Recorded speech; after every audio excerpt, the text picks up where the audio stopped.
1 cup ಗೋಧಿ ಹಿಟ್ಟಿನಿಂದ ಎಷ್ಟು ಅದ್ಭುತವಾದ ಬೆಳಗಿನ ತಿಂಡಿ ಆಗಿರಬಹುದು, ಈವ್ನಿಂಗ್ ಸ್ನಾಕ್ಸ್ ಆಗಿರಬಹುದು ರೆಡಿ ಮಾಡ್ಕೊಳ್ಬಹುದು. ತುಂಬಾನೇ ಈಸಿಯಾಗಿ ತೋರಿಸ್ಕೊಡ್ತಾ ಇದ್ದೀನಿ. ಬನ್ನಿ ತಡ ಮಾಡದೆ ವಿಡಿಯೋ ಸ್ಟಾರ್ಟ್ ಮಾಡೋಣ. ನಮಸ್ತೆ ಎಲ್ಲರಿಗೂ. ಎಲ್ಲರನ್ನೂ ಸುಸಿಸ್ ಕಿಚನ್ಗೆ ಸ್ವಾಗತ ಮಾಡಿಕೊಂಡು ಇವತ್ತು ಅದ್ಭುತವಾದ ಅಡುಗೆ ಮಾಡ್ತಾ ಇದ್ದೀನಿ. ಬನ್ನಿ ಹೇಗೆ ಮಾಡೋದು ನೋಡೋಣ. ನಾನು ಮಾಡುವ ಅಡುಗೆಗಳು ನಿಮಗೆ ಇಷ್ಟ ಆಗ್ತಿದ್ರೆ ದಯಮಾಡಿ ಸಬ್ಸ್ಕ್ರೈಬ್ ಮಾಡಿಕೊಂಡು ನಿಮ್ಮ ಫ್ರೆಂಡ್ಸ್ ಅಂಡ್ ಫ್ಯಾಮಿಲಿಗೆ ಹೆಚ್ಚು ಶೇರ್ ಮಾಡೋದನ್ನ ಮರಿಬೇಡಿ. ಹಾಗೆ ಲೈಕ್ ಮಾಡಿಕೊಂಡು ವಿಡಿಯೋ ವಾಚ್ ಮಾಡಿ. ಇವತ್ತು ಸೂಪರ್ ಆದ ರುಚಿಯಾದ ಒಂದು ತಿಂಡಿಯನ್ನು ಮಾಡ್ಕೊಳ್ಳೋಣ. ಇದು ಬೆಳಗಿನ ಬ್ರೇಕ್ಫಾಸ್ಟಿಗೆ ಆಗಿರ್ಬೋದು, ಅಲ್ಲ ಈವ್ನಿಂಗ್ ಸ್ನ್ಯಾಕ್ಸಿಗೆ ಕೂಡ ಮಾಡ್ಕೊಳ್ಬಹುದು. 1 ಕಪ್ಪಷ್ಟು ನೈಸಾದ ಗೋಧಿ ಹಿಟ್ಟನ್ನು ತಗೊಳ್ಳೋಣ. ಇದಕ್ಕೆ 1 ಚಮಚದಷ್ಟು ತುಪ್ಪ ಸೇರಿಸ್ಕೊಳ್ಳೋಣ. 1 ಚಮಚ ತುಪ್ಪ ಹಾಕೊಂಡಿದ್ದೀನಿ. ಹಾಗೆ ರುಚಿಗೆ ತಕ್ಕಷ್ಟು ಉಪ್ಪು. ಇದನ್ನು ಕಲಸಿ ಒಂದು ಅರ್ಧ ಅವರ್ ಇಟ್ಟರೆ ಆಯಿತು. ಅಷ್ಟರೊಳಗಡೆ ಒಂದು ಸ್ಟಫಿಂಗನ್ನು ರೆಡಿ ಮಾಡ್ಕೊಳ್ಳೋಣ. ತುಪ್ಪ ಮತ್ತು ಉಪ್ಪು ಪೌಡ್ರನ್ನು ಹಿಟ್ಟು ಜೊತೆ ಮಿಕ್ಸ್ ಆಗುವಾಗೆ ಚೆನ್ನಾಗಿ ಕಲಿಸ್ಕೊಳ್ಳೋಣ. ತುಂಬಾ ಚೆನ್ನಾಗಾಗುತ್ತೆ. ನೀವು ಒಮ್ಮೆ ಟ್ರೈ ಮಾಡಿ, ತುಂಬ ಸುಲಭವಾಗಿ ಮಾಡ್ಕೊಳ್ಬೋದು. ದಿನ ಚಪಾತಿ ಪರೋಟ ಎಲ್ಲ ತಿಂದು ಬೇಜಾರಾಗಿದ್ದರೆ ಈ ರೀತಿಯಲ್ಲಿ ಒಮ್ಮೆ ಟ್ರೈ ಮಾಡ್ಬೋದು. ನೀಟಾಗಿ ಮಿಕ್ಸ್ ಮಾಡಿಕೊಂಡು ಚಪಾತಿ ಹಿಟ್ಟಿನ ಹದಕ್ಕೆ ಕಲಿಸ್ಕೊಳ್ಳೋಣ. ಸ್ವಲ್ಪ ಸ್ವಲ್ಪ ನೀರು ಹಾಕ್ಕೊಳ್ಬೇಕು. ತೀರಾ ತೆಳ್ಳಗೆ ಕಲಿಸ್ಕೊಳ್ಬೇಡಿ. ಈ ರೀತಿಯಲ್ಲಿ ಕಲಸಿ ಒಂದು ಅರ್ಧ ಗಂಟೆ ಇಡೋಣ. ಸ್ಟಫಿಂಗ್ ರೆಡಿ ಮಾಡ್ಕೊಳ್ಳೋಕ್ಕೆ ಒಂದು ಪಾತ್ರೆ ಬಿಸಿಗೆ ಇಟ್ಕೊಂಡು 1 ಚಮಚದಷ್ಟು ಎಣ್ಣೆ ಹಾಕೊಳ್ತಾ ಇದ್ದೀನಿ.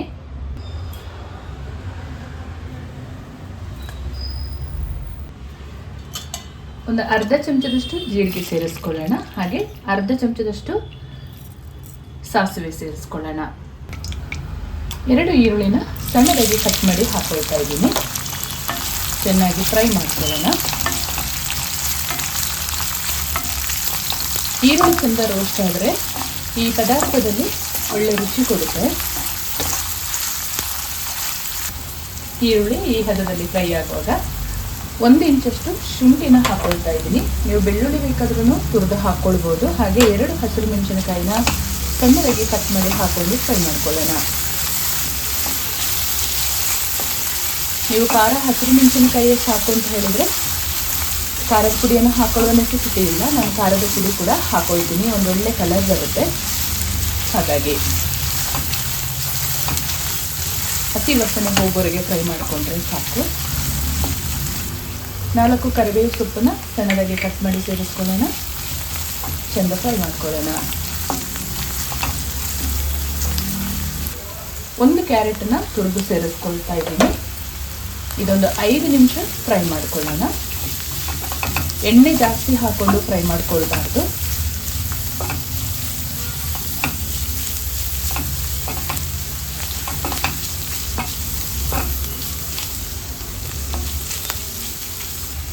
ರುಚಿಗೆ ತಕ್ಕಷ್ಟು ಉಪ್ಪು ಪುಡಿಯನ್ನು ಸೇರಿಸ್ಕೊಂಡು ಫ್ರೈ ಮಾಡ್ಕೊಳ್ಳೋಣ.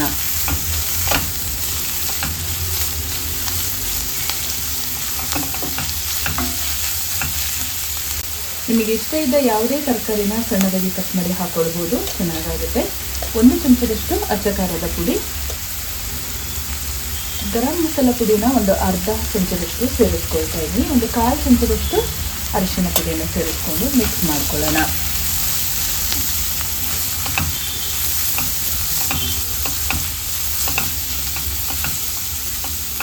ಖಾರ ನಿಮ್ಮ ರುಚಿಗೆ ಅನುಗುಣವಾಗಿ ನೀವು ಹೆಚ್ಚು ಕಡಿಮೆ ಮಾಡಿಕೊಳ್ಬೋದು.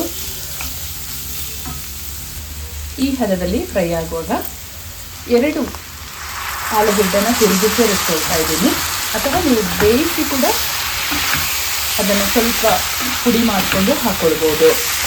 ನಾನಿವತ್ತು ತುರಿದು ಸೇರಿಸ್ಕೊಳ್ತಾ ಇದ್ದೀನಿ. ಸಣ್ಣದಾಗಿ ಏನೋ ತುರಿಯುವ ನೆಸೆಸಿಟಿ ಇಲ್ಲ. ಸ್ವಲ್ಪ ದಪ್ಪ ದಪ್ಪ ತುರಿದ್ರೆ ಇದು ಬೇಗ ಬೇಯಿಕೊಳ್ಳುತ್ತೆ.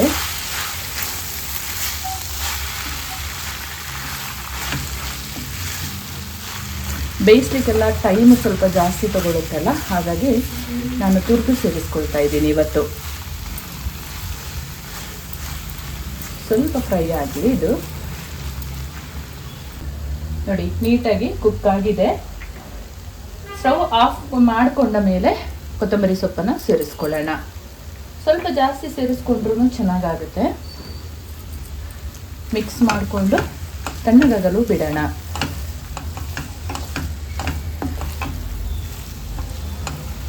ತಣ್ಣಗಾದ್ಮೇಲೆ ನಾವು ಸ್ಟಫಿಂಗ್ ಹಾಕಿ ತಿಂಡಿ ರೆಡಿ ಮಾಡ್ಕೊಳ್ಬೇಕು.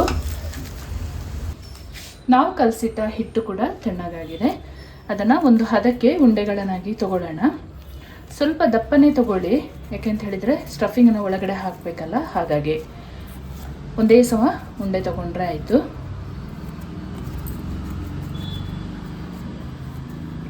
ನಾವು ಮಾಮೂಲಿ ಚಪಾತಿ ಹಿಟ್ಟಿನ ಹದಕ್ಕೆ ಇದನ್ನು ಕಟ್ ಮಾಡಿಕೊಂಡ್ರೆ ಆಯಿತು.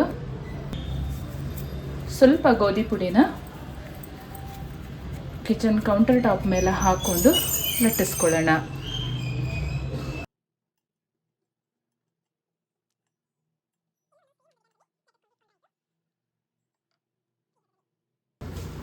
ಈ ಹದದಲ್ಲಿ ಪೂರಿಗಿಂತ ಸ್ವಲ್ಪ ದೊಡ್ಡದಾಗಿ ಚಪಾತಿ ಲಟ್ಟಿಸ್ಕೊಂಡಿರಬೇಕು.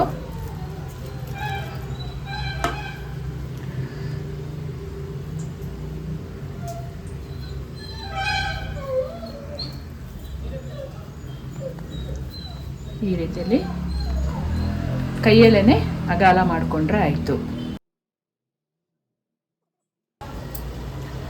ಕೈಯಲ್ಲೇ ಈ ರೀತಿಯಲ್ಲಿ ಪ್ರೆಸ್ ಮಾಡ್ಕೊಳ್ಬೇಕು. ಲಟ್ಟಣಿಗೆ ಯೂಸ್ ಮಾಡಬಾರ್ದು ಸ್ಟಫಿಂಗ್ ಹಾಕಿದ ಮೇಲೆ.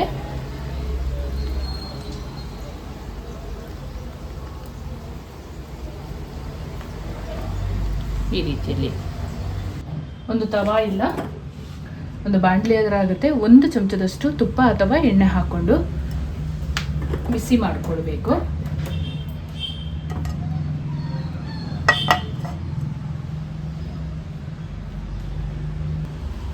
ನಾವು ರೆಡಿ ಮಾಡಿದ ಈ ಚಪಾತಿ ಹಿಟ್ಟು ಏನಿದೆ ಅದನ್ನು ಸೇರಿಸಿ ನೀಟಾಗಿ ಎರಡೂ ಬದಿ ಮಗ್ಚ ಹಾಕ್ಕೊಂಡು ಫ್ರೈ ಮಾಡಿಕೊಳ್ಬೇಕು.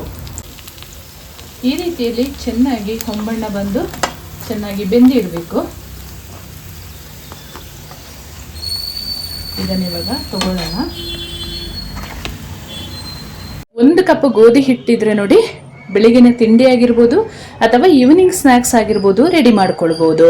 ತುಂಬಾನೇ ಅದ್ಭುತವಾಗಿರುತ್ತೆ. ಮಾಡೋದು ಕೂಡ ತುಂಬಾ ಸುಲಭ, ಕಡಿಮೆ ಎಣ್ಣೆ ಯೂಸ್ ಮಾಡಿ ಮಾಡುವಂಥದ್ದು.